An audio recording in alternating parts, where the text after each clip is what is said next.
Hey guys, welcome back to my channel, Aunt Bam's Kitchen. If this is your first time joining, well thank you, welcome into my kitchen. I've completely changed the way that I eat about 14 months ago because I had some issues with my heart and my cholesterol. I've taken up a real good fancy to sourdough, and today as you guys join me, this is going to be the first time that I'm using my sourdough discard, and I'm going to try to make some tortillas. This is going to be fun. I am Spanish, so I absolutely love tortillas. I'm not going to use corn masa today. Like I said, I want to use this discard from our sourdough, okay? So the first thing we're going to do is we're going to take, it's funny because we're not using a scale to weigh out ingredients today. We're doing like cup measurements. So it'll take me a while to adjust because I'm used to the gram scale for this type of project. But we're going to take a half a cup of our sourdough discard in a large bowl, preferably glass. Remember, you don't want anything that's going to interact with the sourdough. And this one apparently does not have to be exact, so we'll see where we go with this. And then to that, we want to add a quarter cup of olive oil. Look at that, beautiful green beauties. We're going to give that a little stir here. And excuse the dogs, I hear Esther in the background. She's kind of tantalizing her older brother Clyde, so I kind of like having kids running around the kitchen, but I don't have any kids here right now, so the dogs keep my life full, that's for sure. Then we're going to add some water. So to that, we're going to add a third cup of water. Again, I use distilled water when I'm working with sourdough.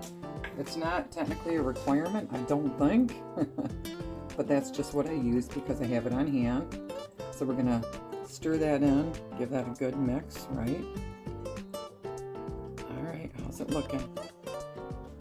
It's looking okay. Now we're going to add some salt into here. We've got a half a teaspoon of salt. I like to use sea salt. I'm going to add that. Wow, the salt kind of, that's crazy. It made the oil outskirt to the outside of the bowl. That's a little bit weird, huh? And then to that, we're going to add flour, and we have 1 2/3 cup. This is supposed to be all-purpose. All I have is my what? King Arthur's Organic. It's bread flour, but we're going to give this a stir, and I have a feeling I might have to use my hands on this one. Oh, I dread the thought, but that's okay. Let's stir it up here and see what happens. It's kind of looking good, isn't it? So what you want to do is you want to stir this all in. You want to mix it until a dough is formed. Unfortunately, just like most sourdough recipes, you're going to have to take a break here and you have to let this rise. But hey, we lucked out. Look, I don't think I'm going to have to use my hands. So it does look real sticky. If you were going to use your hands and work into this, I would recommend that you either put a little bit of dusting of flour on your hands or maybe even some olive oil. But what we're going to do with this now, we are going to cover it up and we're going to let it rest for about 30 minutes. And then we're going to come back and we get to use for the very first time my new cast iron tortilla press, you guys. This is going to be fun. I'll see you guys back here in about 30 minutes. Hey, welcome back, you guys. It has been 30 minutes now, and please bear with me. Remember, I have never done this recipe before, but we were trying to use our sourdough discard and we are trying to make tortillas. So I have my iron skillet going here. You don't have one of these. I don't have a microwave. I don't believe in microwaves, so I've got to heat everything, but I do love my cast iron, so these are really great pans to have. But I just got that on some low heat. And then if you've never seen a tortilla press before, this is a really cool tool. It's made by a company called Victoria. And if I can go back and find the link, I'm gonna link it below the video so you guys can get yourself one of these, all right? Isn't that cool? Look at that. Of course it's cast iron.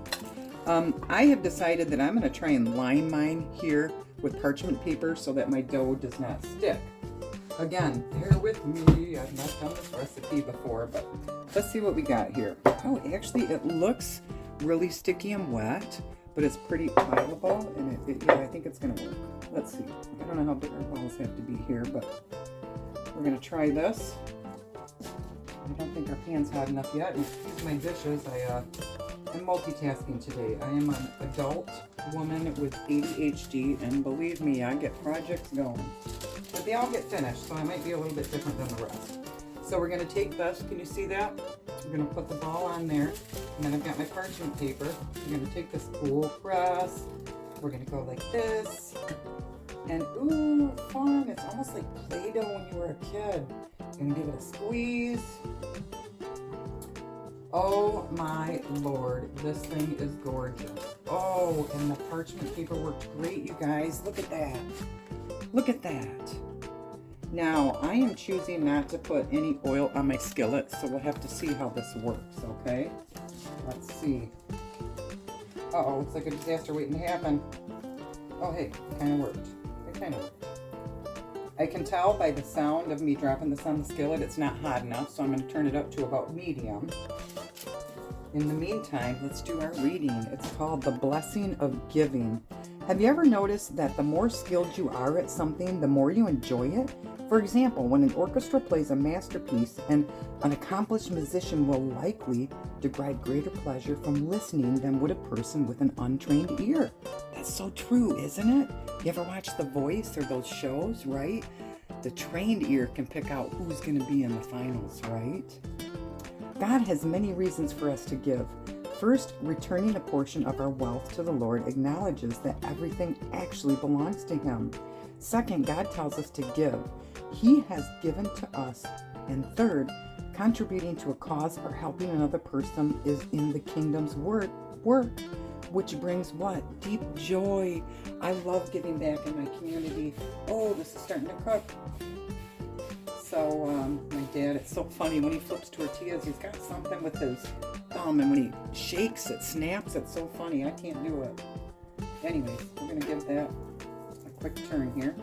Okay, it's looking pretty good. It's nice and thick, just like a homemade tortilla should be, but no guarantees on what they're going to taste like, guys. I've never made, like I said, sourdough discard for these anyways.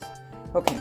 So as we demonstrate generosity, He faithfully provides for our needs and blesses us abundantly. Giving involves more than our own money. I don't got no money, but I can certainly go help someone paint their house or babysit their dog, watch their kids. So at any rate, just to come back, that it's not just about money, right? It's about giving our time and giving to a cause that we believe in and that glorifies God's kingdom. So remember, the Lord is continually blessing us with salvation, comfort, encouragement, and countless other good things. We should give back, not of obligation, not to be noticed, but with a heart of gratitude and joy. Oh, you guys, this thing is gorgeous, nice and thick. You know, I do not know how long I'm supposed to cook it, though. We're going to go for the best here. We're going to try making another one here. Now, I'm assuming it's going to be kind of like a pancake, you know, when it starts to bubble, that you want to go ahead and give it a flip and cook it on the other side. I think I might have too much dough in here, you guys. I'm so excited. Let's see. Oh, this is smelling good. Oh, yeah. See, now it's starting to brown up. Okay. Ooh, yeah. That's a big one. Uh-oh. You guys, oh my goodness. Okay, we're not exactly brown on the other side. How about I tune out here just for a second, you guys, while I cook up the fuel, and we'll come on back. Hey guys, welcome back. I thought I'd bring you back on real quick while I made the last tortilla. They actually been working out pretty good. So this recipe that we went over, it makes about 8, which is good, you know, if you're just 1 or 2 people. Of course, if you have a large family and you want to try this, you want to make some tacos, burritos, whatever, you're going to want to probably, at the very least, double the recipe. So again, what I did is I took my tortilla press here. Oh shoot, we don't want to cook that, do we? Lined it with parchment paper, just so this doesn't stick, and it's so weird. I think it's because of the olive oil, so I didn't have to oil my hands, flour, or anything. You're gonna set it on there, put your other one on top, give it a quick, fun Play-Doh squeeze. In the meantime, you're gonna flip this one a little bit here, give it a little toss so it's not burning. You're gonna give it a quick press like that with this beautiful Victoria press, and this is how it looks like. Isn't that gorgeous? So, whoa. Look at that, nice and brown. This is how they look like. Now, if you're used to the store-bought garbage with all the preservatives and additives, I mean, the FDA pretty much lets... Oh, we can't even get on this conversation. There's so much junk and garbage that is killing us, literally, you guys. Not just dyes. There's so much garbage in our food. So the more that you can do things wholesome from scratch, the better. Of course, you've got to have the time to be able to do that. I am a real estate broker, 25 years experience, and I make my own hours. So I have the ability to do it. Not everybody can. I mean, that means sometimes I go 3 or 4 months without a paycheck, but trust me, I know how to squirrel money. So I'm never worried about it because God always provides, right? I wanted to show you these plates here. Hold on a sec. Look at that beautiful plate. Can you see that? Isn't that gorgeous? My dad, Reno, actually took those from someone's curbside garbage about 5 years ago. And he says, Belinda, I got something for you. He's infamous as kids. I swear he was always garbage picking or throwing us in the dumpster behind the Cherryland Mall. Get in there, I'm telling you, you'll find shoes. We always did. My dad, he's a smart man, bless his heart. But anyways, he brought me this whole set of plates and I washed them up and I've been using them now, I want to say for like 5 years. Cute. What did they say? One man's trash is another man's treasure. Okay, so I think these are done. I did try one off camera because I couldn't wait, you guys, but these are amazing. Again, if you're used to the store-bought, and they're not tortillas, okay? They're tortillas. Can you see that? They're nice and soft. Oh, they are so good, you guys. Another good thing about these is they do have protein, and they have the good fat, polysaturated fat, and that is because of the olive oil content. So if you guys want the recipe, shoot me an email to Aunt Bam's Kitchen, and I will be happy to send it to you. And then again, look at those beautiful things. I will link below for the Victoria's Press, okay, you guys? Thanks for tuning in. If you haven't yet, like, share, and subscribe. See you next time.